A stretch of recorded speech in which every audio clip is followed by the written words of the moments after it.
नमस्कार मेरे प्यारे मित्रों, आप सभी का ज्ञान की माला यूट्यूब चैनल पर स्वागत है। आज हम नवरात्रि के 9वें दिन की कथा सुनेंगे। नवरात्रि के 9 दिनों में माँ दुर्गा के अलग अलग 9 रूपों की पूजा अर्चना की जाती है।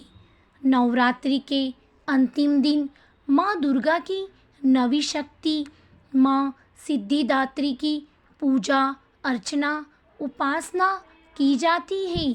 माँ दुर्गा की नवी शक्ति माँ सिद्धिदात्री को प्रसन्न करने के लिए इन मंत्र का जाप करें।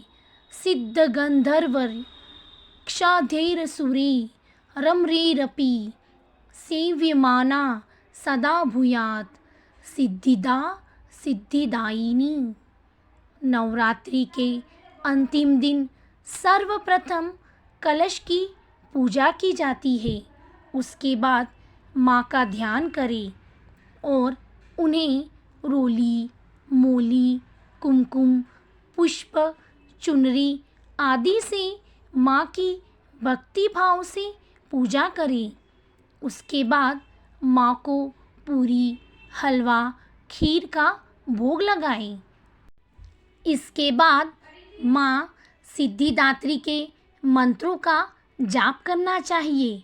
इन दिन 9 कन्याओं को घर में भोजन कराना चाहिए।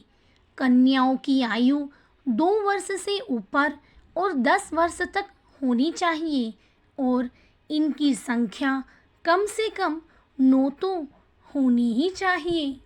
9 दुर्गाओं में सिद्धिदात्री अंतिम है तथा इनकी पूजा से भक्तों की सभी मनोकामनाएं पूर्ण होती है। इस तरह से की गई पूजा से माता अपने भक्तों पर तुरंत प्रसन्न होती है।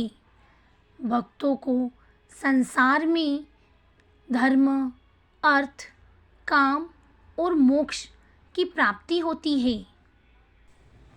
माँ दुर्गा के 9वें रूप माँ सिद्धिदात्री की कथा। भगवान शंकर ने भी इन्हीं की कृपा से सिद्धियों को प्राप्त किया था। संसार में सभी वस्तुओं को सहज पाने के लिए नवरात्रि के 9वें दिन इनकी पूजा की जानी चाहिए। इस देवी की पूजा करने से, इस देवी की कृपा से ही शिव जी का आधा शरीर देवी का हुआ था। इसी कारण शिव अर्धनारीश्वर नाम से प्रसिद्ध हुए। ये कमल पर आसीन है और केवल मानव ही नहीं बल्कि सिद्ध, गंधर्व, यक्ष, देवता और असुर सभी इनकी आराधना करते हैं। यह माँ का प्रचंड रूप है जिसमें शत्रु विनाश करने की अदम्य ऊर्जा समाहित होती है। इस स्वरूप को तो स्वयं त्रिमूर्ति यानी कि ब्रह्मा, विष्णु, महेश भी पूजते हैं। इस दिन 9 कन्याओं और एक बालक को भोजन कराया जाता है। माँ का स्तुति मंत्र।